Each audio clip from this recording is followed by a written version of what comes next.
Columbus America আবিষ্কার করছে নাকি 1496 সালে? এর আগে আমেরিকা ছিল না?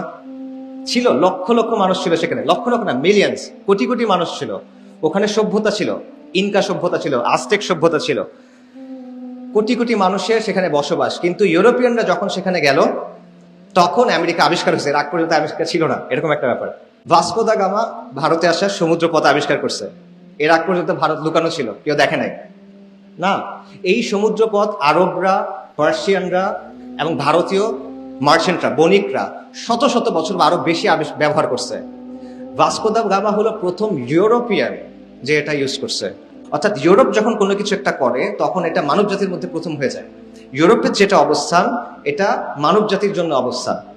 এইটা হলো এই ফ্রেমিংটার প্রবলেম। যদি ইউরোপ না জানে তাহলে সেটা বাস্তব না, যদি ইউরোপ না দেখে তাহলে এটা আবিষ্কার হয় নাই, যদি ইউরোপ নাম না দেয় তাহলে আগের কোনো নাম নাই। গ্রিনল্যান্ডের সাইজ ওই মানচিত্রে আর আফ্রিকার সাইজ কাছাকাছি, অথচ গ্রিনল্যান্ডের আয়তন কত জানেন কেউ? লাইক 2 মিলিয়ন স্কোয়ার কিলোমিটারের মতো। আফ্রিকার কত? 30 মিলিয়ন স্কোয়ার কিলোমিটার, 15 গুণ। ম্যাপ খুলে দেখবেন গ্রিনল্যান্ড এবং আফ্রিকার সাইজ কাছাকাছি ধরনের। ইউরোপ গুরুত্বপূর্ণ তাই ইউরোপ বড়, আর বাকি যে জায়গাগুলো আছে ল্যাটিন আমেরিকা, এশিয়া, অন্যান্য জায়গা, আফ্রিকা, এগুলো যেগুলো আছে এগুলো যেহেতু এতটা গুরুত্বপূর্ণ না, তাহলে এগুলো ছোট দেখালেও সমস্যা না।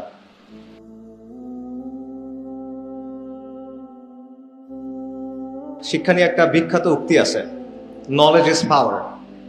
এই উক্তিটা কার, কেউ জানেন? জ্ঞানী শক্তি, বিখ্যাত উক্তি, ফ্রান্সিস বেকন। এটা হলো ফ্রান্সিস বেকনের উক্তি। সে হলো 16th সেঞ্চুরি ওই সময়কার একজন ব্রিটিশ ফিলসফার, দার্শনিক এবং স্টেটসম্যান, এবং ইউরোপের যেটাকে সায়েন্টিফিক রেভলিউশন বলা হয় সেটার পেছনে খুব গুরুত্বপূর্ণ একজন ব্যক্তি। তো এই কথাটা যদিও উনি বলছেন ফ্রান্সিস বেকন, বাট কথাটা তার থাকে নাই।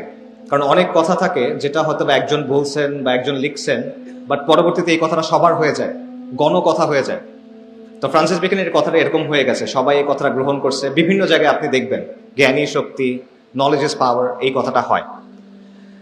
এবং এই কথাটার একটা অর্থ আমরা ধরে নিছি। যেমন ধরেন আপনি যখন চিন্তা করেন নলেজ ইজ পাওয়ার মানে কি, তখন আমরা এটার একটা ফ্রেম আছে আমাদের মাথায়, এটার অর্থটা আসলে কি। যেমন ধরেন জ্ঞানের আলো মানুষকে আলোকিত করে, জ্ঞান মানুষকে শক্তিশালী করে, শিক্ষা আমাদেরকে শক্তি দেয়, শিক্ষা উন্নয়নের হাতিয়ার, যার যত বেশি জ্ঞান তারা তত বেশি আগায় যাবে, বাঁচতে হলে জানতে হবে, এই টাইপের কিছু কথা কিন্তু আছে জ্ঞানের অর্থ। এটি প্রচলিত অর্থ, এটা আমরা মোটামুটি, আমরা যখন মনে করি যে জ্ঞানই শক্তি তখন আমরা এই অর্থটা বুঝি। কিন্তু এটা আসলে